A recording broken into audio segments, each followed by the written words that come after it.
Ambedkar open university 27 વર્ષે નેકમાં ગઈ અને નેકમાં A++ પ્રાપ્ત કર્યો, હાઈએસ્ટ અક્રેડિટેશન.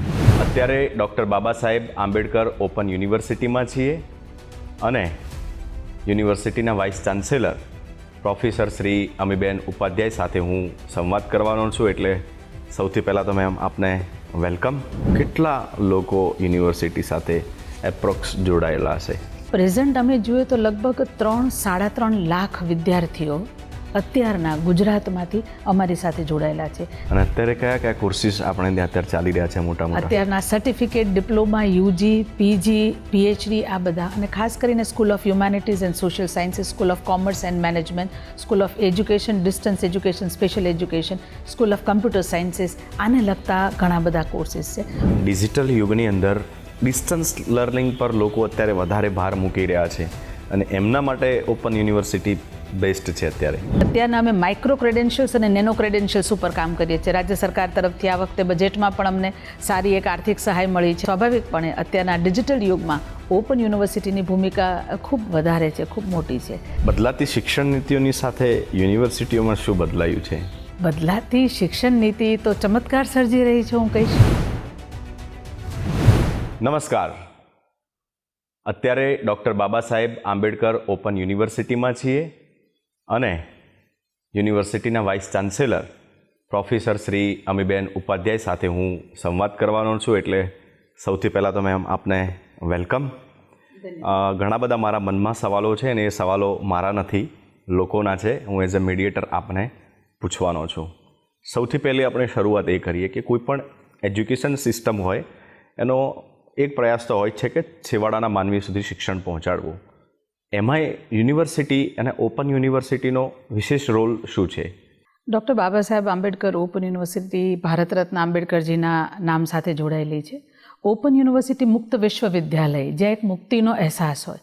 એટલે અમે બે પર્સપેક્ટિવથી, અભિગમથી આ યુનિવર્સિટીને જોઈએ છીએ. એક તો જ્યારે હું જોડાણી ત્યારે કમ્પેરેટિવલી સ્ટુડન્ટ્સનું ફૂટફોલ બહુ ઓછું હતું.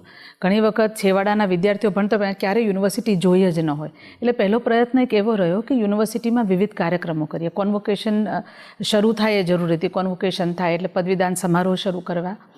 એ સાથે અહીંયા અમે Gurukul study centre, model study સેન્ટરની સ્થાપના કરી. કારણ કે લર્નર સપોર્ટ સેન્ટર ગુજરાતમાં તો બધે હતા, પણ યુનિવર્સિટીના કેમ્પસમાં કોઈ સેન્ટર જ નહોતું, જેથી વિદ્યાર્થીઓને ક્યારે આવવાનું ન થતું. એટલે પહેલા પ્રયત્ન એવા કર્યા કે વિદ્યાર્થીઓ અહીંયા આવે. કોન્ફરન્સ, વર્કશોપ, એ લોકો માટે કાઉન્સેલિંગ સેશન્સ, આ બધું શરૂ કર્યું. વિદ્યાર્થીલક્ષી ઘણા બધા અભ્યાસક્રમો, કાર્યક્રમો શરૂ કર્યા. એટલે વિદ્યાર્થીઓને અહીંયા આવવાનું થાય. બીજી વસ્તુ, અમારા પ્રાદેશિક કેન્દ્ર ક્યાંય એક્ટિવ નહોતા, અમારી પોતાની જમીન નહોતી, ક્યારેય અમારો પોતાનો સ્ટાફ ત્યાં નહોતો. એટલે જે તે જગ્યાએ પ્રાદેશિક કેન્દ્ર હતા એનું ભૂમિકા મોટા ભાગે અભ્યાસ કેન્દ્ર, લર્નર સપોર્ટ સેન્ટર જેવી જ રહેતી હતી. એટલે પછી શરૂઆત એ કરી કે કલેક્ટર્સને મળી અને વિવિધ જગ્યાએ જમીન સંપાદન કરવું. સુરત છે, ભાવનગર છે, પાલનપુર છે, કચ્છ છે, આ બધી જગ્યાએ અમને જમીનો મળી. ત્યાં અમારા પોતાના પ્રાદેશિક કેન્દ્ર ઊભા થાય. એ સિવાય ટોટલ અત્યારે અમે 10 જગ્યાએ પ્રાદેશિક કેન્દ્ર ચલાવીએ છીએ અને 300 કરતાં વધારે લર્નર સપોર્ટ સેન્ટર્સ ચલાવીએ છીએ. એટલે હકીકતમાં છેવાડાના લોકો સુધી પહોંચી શકવાના આ એક પ્રયત્ન રહ્યા. બીજું, હું પોતે દક્ષિણામૂર્તિ ભાવનગર ગીજુભાઈ બધેકા મુછાળી માની સંસ્થામાંથી ભણીને નીકળી છું. મારી માતાએ 27 વર્ષ ત્યાં નોકરી કરી. એટલે શિક્ષણને શિક્ષણ કરતાં કેળવણી સ્વરૂપે જોયું છે. એટલે ખાલી 4 દિવાલની વચ્ચે મળતું શિક્ષણ જ શિક્ષણ છે એવું નથી. એ વિચાર સાથે ઘણા બધા એવા પણ કાર્યક્રમો શરૂ કર્યા, પ્રકલ્પો શરૂ કર્યા કે જેમાં હકીકતમાં આંબેડકરજીનું જે સ્વપ્ન હતું એમ છેવાડાની વ્યક્તિ છે એને કેન્દ્ર સાથે જોડી શકાય, એને કેન્દ્રમાં લાવી શકાય. અમે ગુરુકુલ મોડલ સ્ટડી સેન્ટરની જેમ અત્રી સ્પેશિયલ લર્નર સેન્ટર સ્થાપ્યું. કારણ કે અત્યારનું અમે જોયું, મારી પોતાની બહેન એક દિવ્યાંગ હતી, શી ઇઝ નો મોર, પણ અમે જોયું તો શી વોઝ વેરી ઇન્ડિપેન્ડન્ટ. પણ ક્યારેક સમાજમાં એ વાતાવરણ, સંસ્થાઓમાં એ વાતાવરણ ઊભું નહોતું થયું. તો અમે અહીંયા એક અત્રી સ્પેશિયલ લર્નર સેન્ટર સ્થાપ્યું, જે transgender, sex workers, HIV positive, jail inmates, disables આ બધા માટે કામ કરે. કારણ કે એ લોકો માટે રેગ્યુલર કન્વેન્શનલ સંસ્થાઓમાં જવું એટલું સરળ નથી. અને જ્યારે 2018માં ચાર્જ વાઇસ ચાન્સલરનો મળ્યો ત્યારે સવારના 9:30થી સાંજના 7-7:30 સુધી એક બેઠક કરી આ બધા રિપ્રેઝેન્ટેટિવ્સને બોલાવીને. અને આમાં ઇવન ડીયુમાંથી જે પોતે ટ્રાન્સજેન્ડર પણ PhD કરેલું ટ્રાન્સજેન્ડર છે એવા ડૉક્ટર સિમરન, એ બધાને બોલાવ્યા. અહીંયા ગુજરાતમાં જેટલા લોકો હતા બધા 5 વિભાગોને જે રિપ્રેઝેન્ટ કરતા હોય. એ લોકોની જરૂરિયાત શું છે, શિક્ષણ પાસેથી, યુનિવર્સિટી પાસેથી એ લોકોની અપેક્ષા શું છે, એટલે આ બધી ચર્ચા કરતા. ભાઈ સાચું કહું તો તે દિવસે લગભગ રાત્રે અમે અંદર જેટલા યુનિવર્સિટીના પરિવારજનો બેઠા હતા, અમે લોકો લગભગ સૂઈ નહોતા શક્યા. આપણે ઘણી વખત આ જે વર્ગ છે એ બધાની જરૂરિયાતોથી ઘણા જ એક જુદી દુનિયા આપણી વસાવેલી હોય છે. ત્યારથી અમારી એક જુદી યાત્રા અત્રી સ્પેશિયલ લર્નરમાં થઈ. અત્યારના અમારી સાથે અમે જેલના ઇન્મેટ્સ માટે શિક્ષણ ફ્રી કર્યું છે. બોર્ડ ઓફ મેનેજમેન્ટની મદદથી અમે ટ્રાન્સજેન્ડર કિન્નરો માટે શિક્ષણ ફ્રી કર્યું છે. અમે દિવ્યાંગજનો માટે શિક્ષણ ફ્રી કર્યું છે. એટલે આ બધી ધીરે ધીરે વધારે ને વધારે લોકો જોડાય એ અમારા પ્રયત્ન રહ્યા. બીજી વસ્તુ કે આંબેડકર ઓપન યુનિવર્સિટીમાં ખૂબ નવા અભ્યાસક્રમો છેલ્લા 7-8 વર્ષમાં શરૂ કર્યા કે લોકોની શું અપેક્ષા છે ને એ પ્રકારના અભ્યાસક્રમો આપવા. તો એ પણ અમે કર્યું. અને સ્વાભાવિકપણે ગુજરાતમાં પહેલી વખત આંબેડકર ઓપન યુનિવર્સિટી 27 વર્ષે નેકમાં ગઈ અને નેકમાં A++ પ્રાપ્ત કર્યો, હાઈએસ્ટ અક્રેડિટેશન. ગુજરાતની એકમાત્ર સ્ટેટ યુનિવર્સિટી, ઘણી બધી યુનિવર્સિટી 3જી 4થી સાયકલમાં ત્યાં ન પહોંચી શકે, અમે પહેલી સાયકલમાં. અને ભારતની એકમાત્ર સ્ટેટ ઓપન યુનિવર્સિટી, જેથી કરી ખાલી ગુજરાત નહીં પણ અન્ય રાજ્ય અને અન્ય દેશના લોકો પણ અમારી સાથે હવે જોડાઈ શકે છે. તો ઘણા બધા આવા પ્રયત્ન કર્યા. અમારું પોતાનું મટીરિયલ અમે ડેવલપ કર્યું કે જે વધારે ને વધારે વિદ્યાર્થી કેન્દ્રી હોય, વિદ્યાર્થીઓને જીપીએસસી, યુપીએસસી આ બધી વસ્તુ ક્લિયર કરવામાં પણ મદદરૂપ થાય. એવા પ્રયત્ન સતત અમારા રહ્યા. ડુ યુ બિલીવ ધેટ કે ડિજિટલ યુગની અંદર ડિસ્ટન્સ લર્નિંગ પર લોકો અત્યારે વધારે ભાર મૂકી રહ્યા છે અને એમના માટે ઓપન યુનિવર્સિટી બેસ્ટ છે અત્યારે? હા, સ્વાભાવિક છે. આમ જુઓ ને તો ઓપન યુનિવર્સિટી તરીકે અમે બે જુદા જુદા એક સમૂહોને કેટર કરીએ છીએ. એક સમૂહ એવો છે કે ભાઈ તમને નવાઈ લાગશે કે ફોન મારી ઉપર આવે ત્યારે જે પત્ની ભણતી હોય છે એના પતિનો ફોન જ કે મારા ઘરેથી ભણે છે અને આ તકલીફ છે.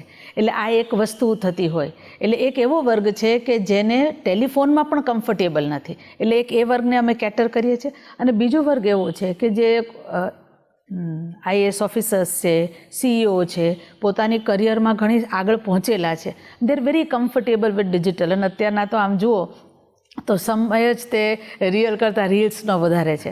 અને એટલે તમને જણાવતા મને એ વાતની પણ ખુશી થાય છે કે અત્યારના અમે માઇક્રો ક્રેડેન્શિયલ્સ અને નેનો ક્રેડેન્શિયલ્સ ઉપર કામ કરીએ છીએ. રાજ્ય સરકાર તરફથી આ વખતે બજેટમાં પણ અમને સારી એક આર્થિક સહાય મળી છે અને ખાસ અમે પ્રપોઝ કર્યું હતું માઇક્રો ક્રેડેન્શિયલ્સ અને નેનો ક્રેડેન્શિયલ્સ માટે કે આવી રીતે જે લોકો 15 મિનિટ ટ્રાવેલિંગ કરીને જાય છે તો 15 મિનિટમાં એ કયા એક વિડીયોથી શું શીખી શકે, એવા નાના વિડીયોથી અમે શૈક્ષણિક સામગ્રી તૈયાર કરીએ. અને સ્વાભાવિકપણે અત્યારના ડિજિટલ યુગમાં ઓપન યુનિવર્સિટીની ભૂમિકા ખૂબ વધારે છે, ખૂબ મોટી છે. અને એટલા માટે તે હવે અમારી પણ નજર છે એ વિશ્વના ખૂણે ખૂણે સુધી પહોંચવાની છે. અત્યાર સુધીમાં મતલબ હાલની આપણે વાત કરીએ તો કેટલા લોકો યુનિવર્સિટી સાથે એપ્રોક્સ જોડાયેલા છે? અત્યારના પ્રેઝન્ટ અમે જોઈએ તો લગભગ 3-3.5 લાખ વિદ્યાર્થીઓ અત્યારના ગુજરાતમાંથી અમારી સાથે જોડાયેલા છે. જે સર્ટિફિકેટ છે, ડિપ્લોમા છે, યુજી, પીજી, પીએચડી એવા વિવિધ અભ્યાસક્રમો અમારી પાસેથી લઈ રહ્યા છે. એટલે આશરે 3.5 લાખ જેવા વિદ્યાર્થીઓ. અને અત્યારે કયા કયા કોર્સિસ આપણે ત્યાં અત્યારે ચાલી રહ્યા છે મોટા મોટા? અત્યારના certificate, diploma, UG, PG, PhD આ બધા. અને ખાસ કરીને school of humanities and social sciences, school of commerce and management, school of education, distance education, special education, school of computer sciences, આને લગતા ઘણા બધા કોર્સિસ છે. અને સર્ટિફિકેટ અને ડિપ્લોમામાં તો અમે લગભગ આમ તમે કહો તો આંગણવાડીની બહેનો માટે, ફૂડ એન્ડ ન્યુટ્રિશન માટે, શ્વાન પાલન કઈ રીતે કરવું એની માટે, પેટનું કઈ રીતે, એટલે આ બધા જ પ્રકારના અભ્યાસક્રમો અમે ચલાવી રહ્યા છીએ. બદલાતી શિક્ષણ નીતિઓની સાથે યુનિવર્સિટીઓમાં શું બદલાયું છે? બદલાતી શિક્ષણ નીતિ તો ચમત્કાર સર્જી રહી છે હું કહીશ. ખાસ કરીને રાષ્ટ્રીય શિક્ષા નીતિ 2020 જે આવી એનો ડૉક્ટર બાબા સાહેબ આંબેડકર ઓપન યુનિવર્સિટીએ ભરપૂર ઉપયોગ કર્યો છે.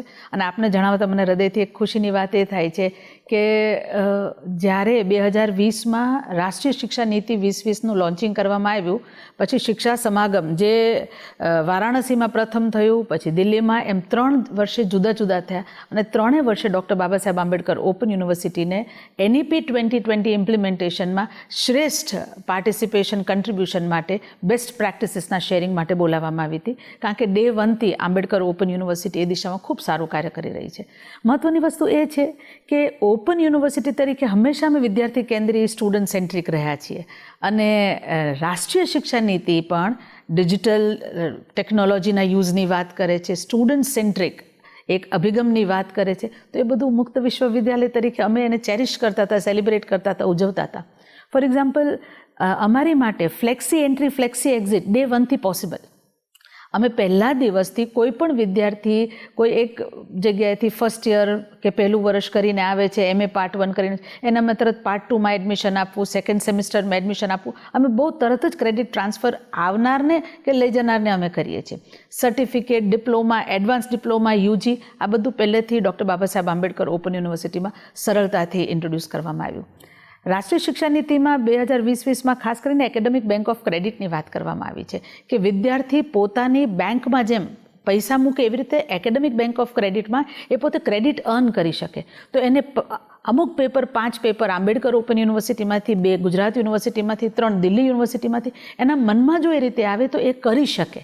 તો આંબેડકર ઓપન યુનિવર્સિટીએ ડે 1થી એ ઇન્ટ્રોડ્યુસ કર્યું છે. કોઈ વિદ્યાર્થી આવીને એમ કે મારે તો ખાલી મને સ્પોકન સંસ્કૃત સંભાષણમાં રસ છે, તો મારે એક જ પેપર, મારે સાહિત્યનું એક જ પેપર કે પરફોર્મિંગ આર્ટ્સનું એક જ પેપર કરવું છે, તો એ પણ અહીંયા કરી શકે. બહુ ઓછી યુનિવર્સિટી હકીકતમાં મલ્ટીડિસિપ્લિનરી કે ઇન્ટરડિસિપ્લિનરી અપ્રોચ અપનાવેલો છે. અમારે ત્યાં માસ્ટર ઓફ કમ્પ્યુટર સાયન્સ કરનાર સાહિત્ય પણ ભણી શકે છે અને પરફોર્મિંગ આર્ટ્સ, નૃત્ય અને ડ્રામા પણ ભણી શકે છે. તો આવી ઘણી બધી વસ્તુ ડૉક્ટર બાબા સાહેબ આંબેડકર ઓપન યુનિવર્સિટીએ ઇન્ટ્રોડ્યુસ કરેલી છે. ધારો કે અધર યુનિવર્સિટીઝ છે, એના લોકો ડિગ્રી લઈને બહાર જાય છે રોજગાર બજારમાં, અને બાબા સાહેબ આંબેડકર યુનિવર્સિટીના કોઈ સ્ટુડન્ટ એ ડિગ્રી લઈને બહાર જાય છે. તો આપણે એ વેલ્યુને અપ કરી શક્યા છીએ કે ભાઈ તમે તો ઓપન યુનિવર્સિટીમાંથી આવો છો એટલે તમને પછી ચાન્સ આપીએ, પણ તમારા આવ્યા પછી એ વેલ્યુને આપણે અપ કરવા માટે શું ટ્રાય કર્યા છે? જે તે સમયે ઓપન યુનિવર્સિટીનું એક જે થોડુંક નેગેટિવ રીતે જોવામાં આવતું હતું કે વિદ્યાર્થી રોજ, એટલે યુનિવર્સિટી જે વિદ્યાર્થીઓના સર્વાંગીણ વિકાસ માટે જે તક બધી આપે છે, એક ઓપન યુનિવર્સિટી નથી આપી શકતી. તો મારા આવ્યા પછી, અને હું પોતે ક્લાસિકલ ડાન્સનું બેકગ્રાઉન્ડ ધરાવું છું, એટલે મને પોતાને ખ્યાલ છે કે NCCમાં I was a cadet captain, Indian classical dance, જેમાં મને ગુજરાત ગૌરવ પુરસ્કારથી પર રાજ્ય સરકારની હું આભારી છું કે એમાં મને સન્માનિત કરવામાં આવી છે. તો મને પોતાને ખ્યાલ છે કે આ બધી વસ્તુઓ જે છે વ્યક્તિના વિકાસમાં ખૂબ મહત્ત્વની વસ્તુ છે, એના સર્વાંગીણ વિકાસમાં, એના વ્યક્તિત્વ વિકાસમાં. તો ડૉક્ટર બાબા સાહેબ આંબેડકર ઓપન યુનિવર્સિટીએ 2019થી જ તેજ તૃષા એટલે કે યુથ ફેસ્ટિવલ, કોઈ ભારતની ઓપન યુનિવર્સિટી યુથ ફેસ્ટિવલ નથી કરતી, કારણ કે અમારા વિદ્યાર્થીઓ તો 70-80 વર્ષના પણ હોઈ શકે, પણ આપણે એટલે એને યુથ ફેસ્ટિવલ નામ ન આપતા આપણે નામ આપ્યું તેજ તૃષા, કે દરેક વ્યક્તિમાં કંઈક તેજ છે અને એ તેજને એક રેકગ્નિશન મળે, ઓળખ મળે, એની તૃષા છે, તરસ છે. તો એ તેજ તૃષાની શરૂઆત કરી 2019માં જ્યારે ફ્લોટ કર્યું ત્યારે અમારા લર્નર સપોર્ટ સેન્ટરના બધા પ્રિન્સિપલ્સને બધાને બોલાવ્યા. મેં કીધું આપણે આવું કંઈ શરૂ કરી શકીએ. એમના અનુભવ સાચા હશે, પણ એમણે કીધું બેન અહીંયા તો કોઈ ભણવા, વાંચવા, લખવા આવતું નથી, તો એ તમારા માટે નાચવા, ગાવાને, દોડવાને બધા શેની માટે આવશે? મેં કહ્યું let us float the idea, if it works we will do it, and if it doesn't it will be a learning lesson for me. અમે ફ્લોટ કર્યો અને પહેલી વખત 2019માં ફ્લોટ કર્યો ત્યારે રજિસ્ટ્રેશન 7 દિવસમાં લગભગ 3000 જેટલા રજિસ્ટ્રેશન્સ થયા. એટલે અમારે એને પહેલાં ઝોનલ લેવલે કરવું પડ્યું અને પછી ઇન્ટર ઝોનલ અમે અહીંયા કર્યું. એટલે આ બધી વસ્તુ અમે વર્કશોપ્સ, ડ્રામાના, કોઈને RJ ને એ બધું કરવું છે તો એના વર્કશોપ શરૂ કર્યા, નૃત્યના વર્કશોપ શરૂ કર્યા, સ્પોકન ઇંગ્લિશના, સ્પોકન સંસ્કૃતના, એવા અમે વર્કશોપ્સ ઘણા બધા શરૂ કર્યા. અને ઓપન ફોર ઓલ, યોગ છે, પ્રાણાયામ છે, આવા રેગ્યુલર. અમે અહીંયા બાળ સંસ્કાર કેન્દ્ર દર રવિવારે ચલાવવા માંડ્યા. અહીંયા અમે પદ્મશ્રી અનિલ ગુપ્તાજી સાથે, સૃષ્ટિ સાથે પ્રાકૃતિક ખેતી હાટ ચલાવવા માંડ્યા. આ બધું શું કામ કરવા માંડ્યા કે જેથી કરીને ફૂટફોલ વધે, લોકો જોડાય, અને એ રીતે અમે કઈ રીતે સર્વાંગીણ વિકાસ થઈ શકે એ બધા જ વસ્તુને અમે સામેલ. બીજી વસ્તુ, પ્લેસમેન્ટ સેલને અમે એકદમ એક્ટિવ કરી દીધો. એટલે અમારી ઇન્ડસ્ટ્રીઝ અમારી સાથે આવે, અમે ફિક્કી સાથે, GCCI સાથે મિટિંગો કરી અને કઈ રીતે વધારે કસ્ટમાઇઝડ ટેલર મેડ કોર્સીસ અમે આપી શકીએ એની ઉપર અમે થોડું ધ્યાન આપ્યું કે કઈ ઇન્ડસ્ટ્રીને શેની જરૂર છે, કઈ ઇન્ડસ્ટ્રીને શેની જરૂર છે, એની ઉપર અમે એ તરફ ધ્યાન આપ્યું.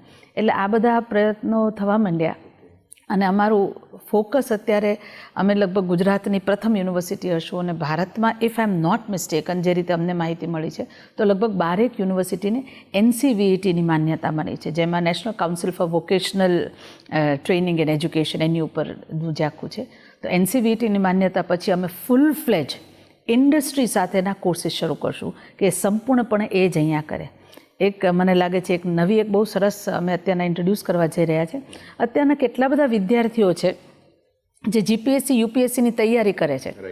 એની માટે શું થાય કે કોલેજમાં ભણવાનું જુદું અને સાથે સાથે તૈયારી અલગ છે.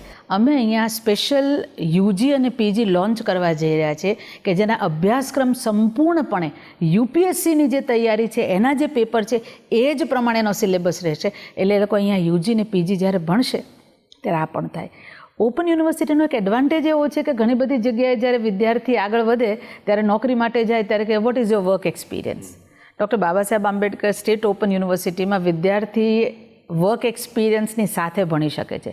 એટલું જ નહીં, જ્યારે એના મનમાં એક દુવિધા છે કે મને એન્જિનિયરિંગ ઉપયોગી થશે કે મને આર્ટ્સ ઉપયોગી થશે, મને કોમર્સ કે ત્યારે એવા સમયે કન્વેન્શનલ યુનિવર્સિટીમાંથી કોઈ અભ્યાસક્રમ કરી શકે છે અને એની સાથે જ તે એ અમારી સાથે પણ એક ઓપન યુનિવર્સિટીમાં અભ્યાસક્રમ કરી શકે. તો આ બધા એના એડવાન્ટેજીસ છે. મોટાભાગના લોકો તો અહીંયા તમે કીધું કે અહીંયા ઉંમરને કોઈ એવી બાધ્ય નથી, તો જોબ કરવાવાળા કદાચ વધારે આવતા હશે. તો સ્કિલ ડેવલપમેન્ટને લઈને આપણે શું કરી રહ્યા છીએ? મેં આપને જેમ કહ્યું એમ કે NCVET સાથે અત્યારના હમણાં જ લાસ્ટ મંથમાં જ અમારે MOU સાઇન થયું છે દિલ્હીમાં. એટલે હવે અત્યારના અમારો વધુ ફોકસ અમે આખું સ્કિલ સેન્ટર ઊભું કરીએ છીએ અને જેમાં અમે ગાર્ગી સેન્ટર હેઠળ દરેક મહિલા એક જુદા જુદા પ્રકારની ટ્રેનિંગ મેળવે અને પોતાનામાં રહેલા શક્તિ કૌશલ્યથી એ વધારે ને વધારે ઇકોનોમિકલી પણ ઇન્ડિપેન્ડન્ટ થાય. એ સાથે જે જગ્યાએ અમે ઓફિસ સાથે ઇન્ડસ્ટ્રી સાથે MOU સાઇન કરી એમને ત્યાં જઈ અને અમે એમને પોતે ટ્રેન કરીએ અને સર્ટિફાઈ કરીએ.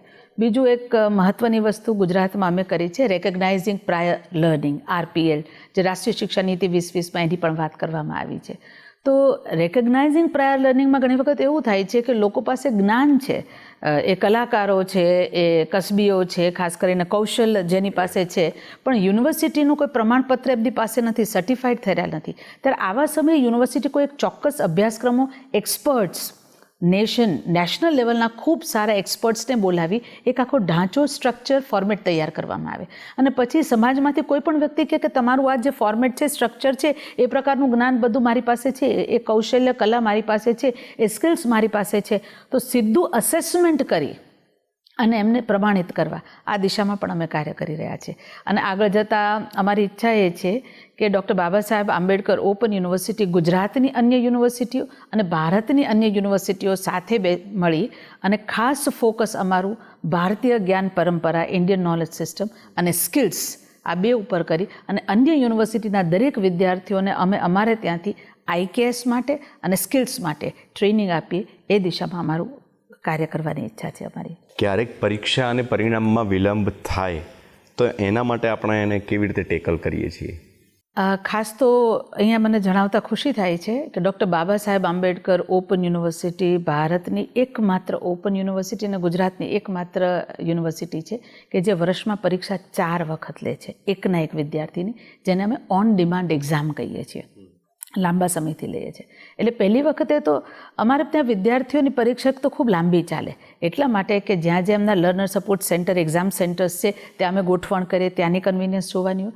બીજું અમારે ત્યાં વિદ્યાર્થી આવે છે, વર્કિંગ પણ હોઈ શકે કે ક્યાંક એને બીજી જવાબદારીઓ સાથે ભણવાનું છે, એટલે એને કમ્પેરેટિવલી અમે થોડો સમય પરીક્ષામાં વધારે આપીએ. 7 દિવસમાં પૂરી થઈ ગઈ, 10 દિવસમાં પૂરી થઈ ગઈ એ પ્રકારની પરીક્ષા નથી હોતી, એટલે પરીક્ષા લાંબી ચાલે. મહત્ત્વની વસ્તુ કે આ વખતે કોઈ પણ કારણસર વિદ્યાર્થી પરીક્ષા નથી આપી શક્યો અથવા એ નાપાસ થયો છે, ફેલ થયો છે, તો તરત જ પરીક્ષાનું પરિણામ અમે વિધિન 1 મંથ પરિણામ આપી જ દઈએ છીએ UGCના નિયમ અનુસાર. તરત જ પરીક્ષા એને રીઅસેસમેન્ટ માટે અથવા એ કે મારે રહી ગઈ છે, મારે ફરી પરીક્ષા આપવી છે, તો પરિણામના 1 જ મહિનામાં અમે ઓન ડિમાન્ડ એક્ઝામની આયોજન કરીએ છીએ. એકના એક વિદ્યાર્થી માટે બંને સેમેસ્ટરમાં કરીએ, આ સેમેસ્ટર ચૂકાઈ ગયું તો આવતા સેમેસ્ટરમાં પણ એ આપી શકે, એ પણ અમે કરીએ છીએ. અને બહુ ઓછા ઓન ડિમાન્ડમાં આવું કરતા હશે. અમારી પાસે ખાસ કરીને સૈનિકો, ફૌજીઓ છે જેને એ સમયે ડ્યુટી હોય, તે લોકો અમને રિક્વેસ્ટ કરે છે કે અમારું આટલું મોટું ક્લસ્ટર છે, આ સમયે અમે જવાબદારીમાં છીએ, તો ખાસ કરીને એમની માટે સ્પેશિયલ પરીક્ષાનું આયોજન પણ અમે કરીએ છીએ. અમારે ત્યાં પેરા ઓલિમ્પિક્સમાં ને એમાં નેશનલ ઇન્ટરનેશનલ લેવલે બહુ સારું પરફોર્મ કરનાર અમારા વિદ્યાર્થીઓ છે, એમની માટે પણ અમે સ્પેશિયલ પરીક્ષાઓનું આયોજન કર્યું છે. Doctor Baba Saheb Ambedkar open university સંપૂર્ણપણે મુક્ત વિશ્વવિદ્યાલય છે, જે મુક્તિ આપે છે અને એટ ધ સેમ ટાઈમ વિદ્યાર્થી કેન્દ્રીય અમે અભિગમ રાખીએ છીએ. આટલું મોટું ઇન્ફ્રાસ્ટ્રક્ચર છે તો સ્વાભાવિક છે કે એની પારદર્શિતાને લઈને પણ તમારે ખૂબ મોનિટરિંગ કરવું પડે, તો એ મિકેનિઝમ કેવી રીતે કામ કરે છે? એક શ્રેષ્ઠ વસ્તુ એ છે, બહુ સપોર્ટિવ બોર્ડ ઓફ મેનેજમેન્ટ છે, EC છે, આ બધા અમારા બહુ સપોર્ટિવ છે. અહીંયા કોઈ પણ નિર્ણય હોય વ્યક્તિગત ક્યારેય નથી થતો. જ્યારે નેકનું પ્રેઝન્ટેશન હતું ત્યારે સૌ પહેલું નેકની વિઝિટમાં સૌ પહેલું વાઇસ ચાન્સલરનું પ્રેઝન્ટેશન હોય. ત્યારે મેં મારા પ્રેઝન્ટેશનમાં, આપ પણ મારી ઓફિસ જોઈ શકો છો કે બધે કાચ જ છે, ટ્રાન્સપેરન્ટ ઓફિસ છે અને ફર્નિચર બધું વ્હાઇટ છે. મારું પહેલું વાક્ય હતું કે the working of doctor Baba Saheb Ambedkar open university is as transparent and as spotless as the office of the vice chancellor. એટલે અમે ટ્રાન્સપરન્સીમાં બહુ માનીએ છીએ અને પૂરી મૂલ્યનિષ્ઠાથી, પ્રામાણિકતાથી કાર્ય કરવાનું. કોઈ પણ નિર્ણય લે અત્યારના એઝ સચ સીધું વાઇસ ચાન્સલર સ્ટેટ્યુટરી પ્રોવિઝન છે કે વાઇસ ચાન્સલર પાસે આટલા ફિનાન્શિયલ પાવર ને આ બધી વસ્તુ, but I have not kept a single rupee power with me. એ નથી કર્યું. અમે સામાન્ય રીતે બધી જ વસ્તુ કમિટીઓમાં નિર્ણય થાય અને એટલા માટે પરચેસ કમિટી છે, બિલ્ડિંગ એન્ડ વર્ક્સ કમિટી છે, એક્ઝિક્યુટિવ કાઉન્સિલ છે, બોર્ડ ઓફ મેનેજમેન્ટ છે, આ બધી જ છે, ફિનાન્સ કમિટી છે, એમાં વ્યવસ્થિત રીતે ગઠન થયું છે. જરૂર પડે ત્યાં બહારથી અમે બાય ઇન્વિટેશન એક્સપર્ટ્સને બોલાવીએ છીએ, પણ ટ્રાન્સપરન્સીમાં એ ખાસ ધ્યાન રાખીએ છીએ કે નિર્ણયો સમિતિઓ દ્વારા થાય, વ્યક્તિગત નિર્ણયો લગભગ ન લઈએ. એટલે એ ફાયદાકારક હંમેશા રહે છે. માની લો કે કોઈ લોકો અધવચ્ચેથી કોર્સ મૂકીને જતા રહે છે, એમને પાછા લાવવા માટે આપણે કોઈ ટ્રાય કરીએ છીએ? હા, ડૉક્ટર બાબા સાહેબ આંબેડકર ઓપન યુનિવર્સિટીમાં અમે છેલ્લા 2 વર્ષથી આ એક વસ્તુ શરૂ કરી છે. પહેલાં નહોતું. મારું ધીરે ધીરે ધ્યાન ગયું ડ્રોપ આઉટ રેશિયો રહે છે અને ડ્રોપ આઉટ રેશિયોનું કારણ પણ એક છે કે વર્ક કરતા હોય, રેગ્યુલર સંસ્થાના સંપર્કમાં નથી, એટલે ક્યાંક પ્રાયોરિટી, પારિવારિક જવાબદારીઓ છે, એ બધું. અને અહીંયા બેસીને લોકોને કેવા પ્રશ્નો હોઈ શકે એ પણ મેં બહુ નજીકથી જોયા છે એમ.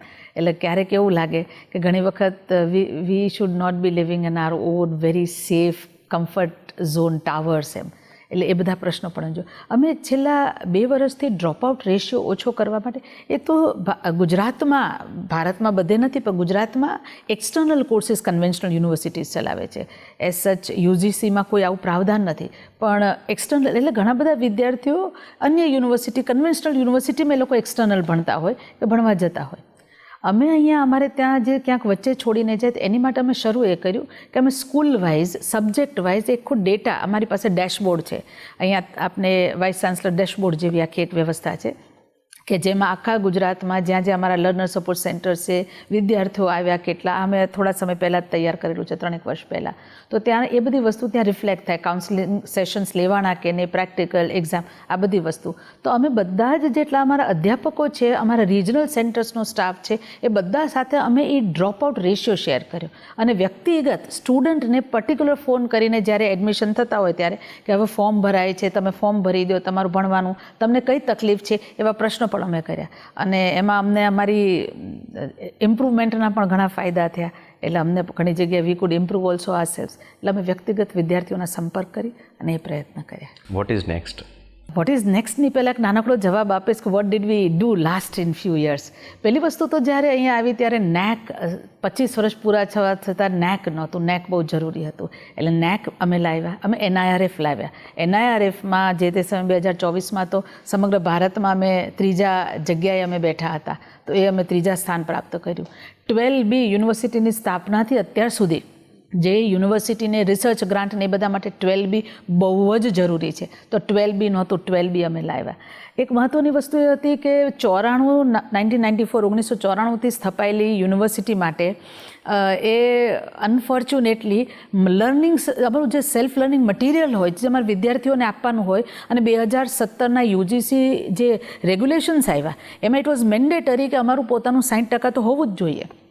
અનફોર્ચ્યુનેટલી ઇગ્નોનું મટીરિયલ વપરાતું હતું. અહીંયા અંદર અમુક એજન્સી જે હતી જે કામ કરતી હતી અને lakhs crores of rupees pay થતા હતા, અમારું પોતાનું મટીરિયલ નહોતું. એટલે એ ચેલેન્જ હતી. તો અત્યારના બધા જ અભ્યાસક્રમોનું A to Z self learning material Ambedkar open યુનિવર્સિટીએ પોતાનું બનાવ્યું છે. એ અમે કર્યું. 2007-8થી લોકલ ફંડ ઓડિટનું ને બધું બાકી હતું, એટલે એ અમે અત્યાર સુધી લઈ આવ્યા છે. 26 વર્ષનું એજી ઓડિટ બાકી હતું, એટલે એ બધી વસ્તુ. એટલે આ બધા ઘણા બધા ચેલેન્જીસ હતા. રિક્રુટમેન્ટ ગેપ બહુ જ હતો. છેલ્લી 2013-14 ઘણી બધી રિક્રુટમેન્ટ્સ એ વખતે 2013ની અપ્રૂવ થયેલી જે પોસ્ટ સેન્કશન પોસ્ટની ઘણા બધા બાકી હતી, એ બધું કર્યું. નવી પોસ્ટ લાવ્યા, ઘણા બધા નવા અભ્યાસક્રમો લાવ્યા, વિદ્યાર્થીઓ સુધી સતત પહોંચી શકે એવા. આપને જાણીને નવાઈ લાગશે કે અદ્ભુત અમારો સ્ટુડિયો છે, ચૈતન્ય સ્ટુડિયો. અદ્ભુત સ્ટુડિયો છે, state of the art studio. એમાં બહુ ઓછા રેકોર્ડિંગ્સ હતા. છેલ્લા લગભગ 7 વર્ષમાં અમે 8000થી વધારે વિડીયો રેકોર્ડિંગ્સ કર્યા છે. એ બધા જ અમારે યુટ્યુબ ઉપર ને એમાં અવેલેબલ છે. અમારું બહુ સુંદર સેન્ટ્રલ ગવર્મેન્ટની મદદથી કમ્યુનિટી રેડિયો બાવ, હેલો બાવ કરીને કમ્યુનિટી રેડિયો, અને community radio genuinely community radio બની અને લોકો સુધી જાય છે. અમે ગામડામાં જઈએ છીએ, રેકોર્ડિંગ કરીએ છીએ, સરપંચો, સફાઈ કામદારો, અમે લગભગ ડૉક્ટરો કશું બાકી નથી રાખ્યું. એટલું સુંદર કામ કમ્યુનિટી રેડિયો કરે છે, અને જેમાં અમને નેશનલ લેવલના ઘણા અવોર્ડ્સ પણ મળ્યા છે. હમણાં અમે પદ્મ પોડકાસ્ટ શરૂ કર્યું છે, એટલે પદ્મશ્રી, પદ્મવિભૂષણ, પદ્મભૂષણ આ જેને મળ્યા છે એ લોકોના ઇન્ટરવ્યૂ કરી અને કઈ રીતે હજી આ દિશામાં લોકો કાર્ય કરી શકે. સો આ બધું ઘણું બધું અગણિત કર્યું છે, અને એ the credit goes to my team BOU. Wonderfully they have worked. What next? I think what next માં જેમ થાય કે હજી કલાકો બોલે રાખો. But as I told you કે ફોકસ એક ભારતીય જ્ઞાન પરંપરા ઉપર કરવું છે. કે આજે ભારત શા માટે છે શિક્ષણમાં? અનફોર્ચ્યુનેટલી જ્યારે હું અહીંયા આવી ત્યારે ભારતનો ઇતિહાસ ભણતા હતા, ગુજરાતનો ઇતિહાસ અમે શીપ લીધી ત્યારે સિલેબસમાં જ નહોતો. લોકો શેક્સપિયરને જાણતા હતા, પણ હકીકતમાં કમા મુનશીની એમને ખબર નહોતી, કે મેઘાણીને એમને ખબર નહોતી, કાલિદાસની ખબર નહોતી. તો એ દિશામાં કાર્ય કર્યું. સ્કિલ ઉપર ખૂબ વધારે કામ કરવું છે. ત્રીજી વસ્તુ, મોટામાં મોટા ભાગની બધી ઇન્ડસ્ટ્રીને આંબેડકર યુનિવર્સિટીમાં લઈ આવી છે. આંબેડકર યુનિવર્સિટીને બધી ઇન્ડસ્ટ્રીઝમાં લઈ જવું છે. ઇન્ડસ્ટ્રી અને યુનિવર્સિટીને ભેગા થઈ અને દરેક વિદ્યાર્થીના ઘરે ઘરે જવું છે. રેકગ્નાઇઝિંગ પ્રાયર લર્નિંગના અંતર્ગત ઘણા બધા એવા ક્ષેત્ર છે કે જેમાં જ્ઞાની લોકો, કૌશલ્ય ધરાવનાર લોકો છે, એમની પાસે કોઈ સર્ટિફિકેશન નથી, ડિગ્રી નથી. એ દિશામાં કાર્ય કરવું છે. One last question. અહીંયા પહોંચ્યા પછી are you missing someone in your life? Missing my students a lot. હું સોશિયલ મીડિયા પર એટલી એક્ટિવ નહોતી. મને શ્રેષ્ઠ શિક્ષક તરીકે હું મારી થ્રુઆઉટ મારી કરિયરમાં જ્યાં સુધી અહીંયા આવી ત્યાં સુધી રહી. એટલે વિદ્યાર્થીઓ અને ક્લાસરૂમ ટીચિંગ મને હંમેશા એમ લાગતું કે હું ચમત્કારો સર્જું છું. બહુ પોપ્યુલર, બહુ strict teacher, very firm teacher. અને આ મને લાગે છે કે આ વાક્ય તમે મારા ભૂતકાળના જેટલા વિદ્યાર્થીઓ સાથે શેર કરો તો એ બધા જ અગ્રી થાય. ખૂબ ફર્મ, ખૂબ સ્ટ્રિક્ટ, પણ ખૂબ લોકપ્રિય ટીચર. એટલે ભણાવતી ને તો એવું લાગતું કે હું ઘણી બધી જીવનનું સર્જન કરું છું, એક આખું વિશ્વ રચું છું. કારણ કે છે ને, વિશ્વ અહીંથી શરૂ થાય છે. વૈચારિક વિશ્વ હોય છે, બહારનું વિશ્વ એવું બને છે. એટલે મને બહુ એવું થયું કે હું વિદ્યાર્થીઓને ભણાવતી હતી ને ત્યારે એ લોકોના વૈચારિક વિશ્વને ઊભું કરતી હતી, એને હું ઘડતી હતી, બધું કરતી હતી. અને અહીંયા આવ્યા પછી મેં વર્ષો પહેલાં સોશિયલ મીડિયા પોસ્ટ મૂકી હતી કે મને મારા વિદ્યાર્થીઓ મળતા ત્યારે પગે લાગીને એમ કહેતા કે મેડમ તમે છો ને તો અમે છીએ એમ. પણ ત્યારે મેં સોશિયલ મીડિયા ઉપરથી મને, if I am not mistaken, કીધું હતું કે તમે બધા હતા ને તો હું હતી, મને હવે અત્યારના રિયલાઇઝ થાય છે. એટલે એ લોકોને બહુ મિસ કરું છું એમ. Thanks a lot for your valuable time. અને આટલા બધા લોકો તમારી પાસે, તમારી સાથે કોઈને કોઈ અપેક્ષાથી જોડાયેલા છે. તો આઈ હોપ કે તમારા નેક ઈરાદાઓથી તમે તમારી મંજિલ સુધી, જે આગળની બાકી છે યાત્રા, ત્યાં સુધી જરૂરથી પહોંચશો. અને આ જ રીતે તમે લોકહિતમાં કાર્ય કરતા રહેશો. Thanks again. હૃદયથી ધન્યવાદ. Thank you so much.